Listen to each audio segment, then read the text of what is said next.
गावाकडचा अस्सल स्वाद या यूट्यूब चॅनलमध्ये मी आपल्या सगळ्यांचे खूप मनापासून स्वागत करते. तर आपण सगळे आपल्या चॅनलला खूप जास्त सपोर्ट करत आहात, लाईक, शेअर आणि सबस्क्राईब करत आहात प्रत्येक व्हिडिओला. त्याच्याबद्दल खरंच मी खूप खूप आभारी आहे.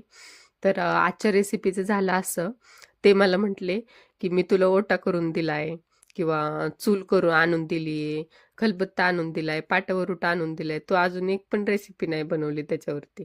मग म्हटलं ठीक आहे बाबा, तुम्ही मग मला मटण आणून द्या. मग मी मस्तपैकी आपल्याला मटण रस्सा भाजी आणि मटणाची उकड बनवते. ते म्हटले ठीक आहे, देतो आणून, बनव आपल्यासाठी. मी म्हटलं ठीक आहे बनवते, त्याला काय टाइम लागतोय.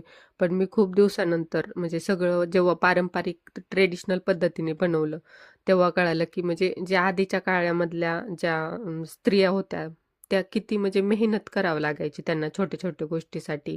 म्हणजे वाटण्यासाठी त्यांना त्या खलबत्त्यावरती किंवा त्या पाट्यावरुट्यांवरती तासनतास घालवावं लागायचे. तेव्हा कुठंतरी ती भाजी व्हायची आणि ती चविष्ट पण खूप लागत होती. पण आता सगळ्या गोष्टी आधुनिक झाल्यात, सगळ्या गोष्टी आपल्याला अवेलेबल आहेत. तरी पण म्हणजे तेवढी टेस्ट नाहीये आता आपल्याकडे सगळं असून. त्या काळामध्ये मोजक्याच गोष्टी होत्या, पण त्याचा वापर पुरेपूर करून एकदम त्याच्यातनं बेस्ट असं बनवत होते.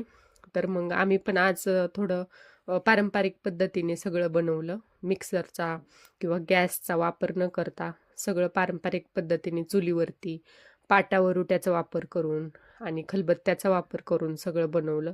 आणि आपली जी मटण रस्सा भाजी एवढी भारी झाली होती, एक नंबर झाली होती.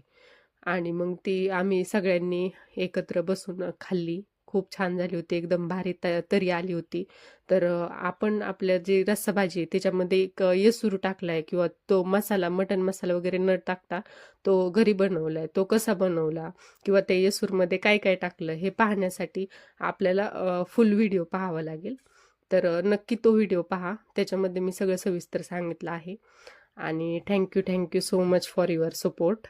Please subscribe our channel. Thank you.